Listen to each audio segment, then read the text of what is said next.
వరదల గురించి sir Arthur cotton లెవెల్లో ఖద్దర్ కాటన్గా ఉన్న సోమిరెడ్డి మాట్లాడటం హాస్యాస్పదం. పెద్ద శబ్దం వస్తే భయపడే సోమిరెడ్డి వరదల గురించి మాట్లాడుతున్నాడు. సోమిరెడ్డికి అతి తెలివి ఎక్కువని చంద్రబాబు విమర్శించినా ఆయనకు ఇంకా సిగ్గు రాలేదు. పోస్టులు అమ్ముకోవడం, ఇసుకను అమ్ముకోవడం తప్ప ఇంకేమైనా సోమిరెడ్డికి తెలుసా? మంత్రిగా ఉన్న సమయంలో కొట్టుకుపోయిన పంబలేరు బ్రిడ్జిని నిర్మించలేకపోయిన అసమర్థుడు సోమిరెడ్డి. 4 సార్లు నియోజకవర్గంలో ఓడిపోయిన సోమిరెడ్డికి జగన్మోహన్ రెడ్డిని విమర్శించే స్థాయి లేదు అని మాజీ మంత్రి కాకాని గోవర్ధన్ రెడ్డి అన్నారు. నీ నాలెడ్జి, నీ తెలివితేటలు, నీ చదువు అంత శ్రీనివాస మహల్ దగ్గర ఆడవాళ్ళని అడిగితే చెప్తాను నీ కెపాసిటీ ఏందనేది, నీ చదువు ఏందనేది. డైమండ్ డబ్బా ఒకటి చెప్తాడు శ్రీనివాస మహల్ దగ్గర నీ కెపాసిటీ ఏందనేది. అటువంటిది నువ్వేదో పెద్ద కెపాసిటీ కలిగినటువంటి వాడివిగా, అసలు మామూలుగా సాగునీటి రంగానికి నువ్వే ఆద్యుడిగా, అసలు మామూలుగా నువ్వు లేకపోతే ఆంధ్ర రాష్ట్రంలో సస్యశ్యామలం కాకుండా పంటలన్నీ ఎండిపోతాయన్నట్టుగా, అసలు నువ్వు అనేవాడిగా మొత్తం ఆంధ్ర రాష్ట్రానికి జీవనాడి పోలవరం కాదు, నువ్వే జీవనాడిగా, సోమిరెడ్డి ఆంధ్ర రాష్ట్ర రైతాంగానికి జీవనాడిలాగా నీ వ్యవహారం, నీ కథ చూస్తుంటే ఎగిరిగిరి మాట్లాడుతూ ఉంటావు. నీకు అసలు ఏమి తెలుసని, నీకు సబ్జెక్టే లేనటువంటి వాడివి.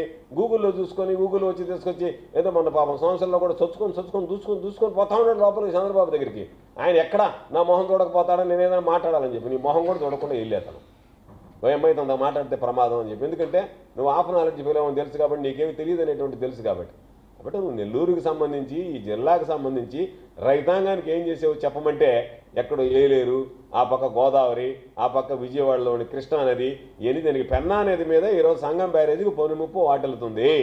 తమరి పుణ్యాన తమరు తీసేటువంటి 100 కోట్ల రూపాయల స్కెచ్లో సూర్యాపాడంలో భాగంగా మిషన్ డ్రిడ్జింగ్ జరుగుతుంది.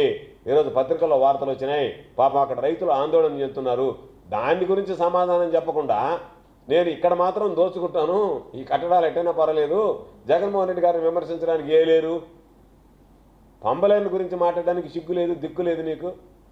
గడగడ సౌండ్ వస్తే పరిగెత్తుకుంటూ పోయేవాడు అయిపోతావు. నువ్వు ఆ సౌండ్కి పడిపోయేటువంటి వాడు అయిపోతావా? చెవులు దూదులు పెట్టుకుని, చెవులో చెవిటి మిషన్ పెట్టుకొని తిరిగేవాడు. నీకు దేనికి జగన్మోహన్ రెడ్డి గారిని విమర్శించేటువంటి శక్తి స్థాయి ఎక్కడుంది నీకు? అందుకే చెప్పాను నేను, నీ కెపాసిటీ ఏంటంటే బాటిల్ వాటర్కి తక్కువ, బాటిల్ వాటర్కి ఎక్కువ, ట్యాప్ వాటర్కి తక్కువ. నీ కెపాసిటీ అది. గట్టిగా సౌండ్ వస్తే అరిస్తే భయపడిపోయేవాడు నువ్వు. అనవసరంగా వాళ్ళ మీద వీళ్ళ మీద మాట్లాడడం. కాబట్టి ఆ కామెడీగా ఉండింది. మనం చూస్తే జోకర్ మాదిరిగా, జోకర్ సోమిరెడ్డి లాగా ఉన్నాడు. కాబట్టి నేను చెప్పేది, నువ్వు ఏదన్నా ఉంటే ఈ జిల్లాలో ఏదన్నా తమరి వల్ల మేలు జరగాలి రైతుల కంటే, తమరు చిలక్కొట్టుడు ఆపేస్తే, తమరు చిలక్కొట్టుడు తగ్గించేస్తే, తమరు ప్రకృతి వనరుల్ని దోచుకోకుండా వదిలేస్తే, ఎందుకంటే అక్కడ యాష్ పాండ్ దగ్గరికి పోయావు, ఆ ధర్మల విద్యుత్ దానికి సంబంధించి దాంట్లో కకృతి పడ్డావు, ఆ కట్ట తెగిపోయి ఆ కాంట్రాక్టర్ కోసం కకృతి పడి మొత్తం రైతుల పొలాలని నాశనమైనవి. తమరి వల్ల జరిగినటువంటి ఘనకార్యం అది. లేదు ఇప్పుడు మళ్ళా సంగం బ్యారేజీకి పెట్టుండవు టెండరు. కాబట్టి నీ బ్రతుకంతా అవినీతిమయమైనటువంటి వాడు నువ్వు. ఒకరి గురించి నువ్వు చేసినటువంటి పనులు లేవు అవినీతికి పాల్పడడం తప్ప. కాబట్టి నువ్వు మరలా ఏదో పెద్ద వీరుడిలాగా, సూర్యుడిలాగా, విక్రమార్కుడిలాగా మాట్లాడొద్దు. నువ్వు దయచేసి నీ కెపాసిటీ ఎంతో చూడు. నువ్వు కెపాసిటీని మించి మాట్లాడడానికి ప్రయత్నం చేయబాకు ఎప్పుడు. నీ స్థాయి ఏంది, జగన్మోహన్ రెడ్డి గారి స్థాయి ఏంది. కాబట్టి జగన్మోహన్ రెడ్డి గారిని నువ్వు విమర్శించడానికి నీకు ఏమి అర్హత ఉంది?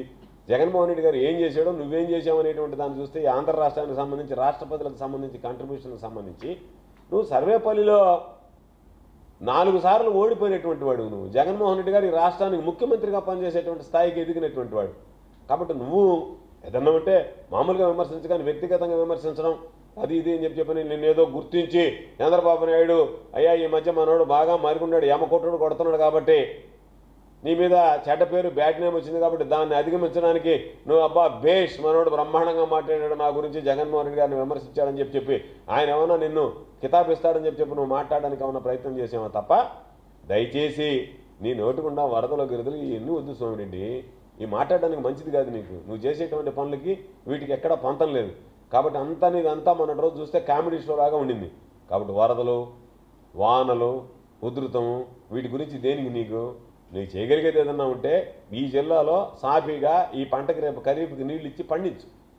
అంతే తప్ప నువ్వు ఏలూరులో వరదలు వచ్చినాయి, అది బారింది, ఇది బారింది అని చెప్పి అడ్డగోలుగా మాట్లాడడం మంచిది కాదు. కాబట్టి నువ్వు ఏదన్నా మాట్లాడేటప్పుడు ఒళ్ళు దగ్గర పెట్టుకొని, నోరు అదుపులో పెట్టుకొని మాట్లాడితే మంచిదని హితో చెప్తున్నాను.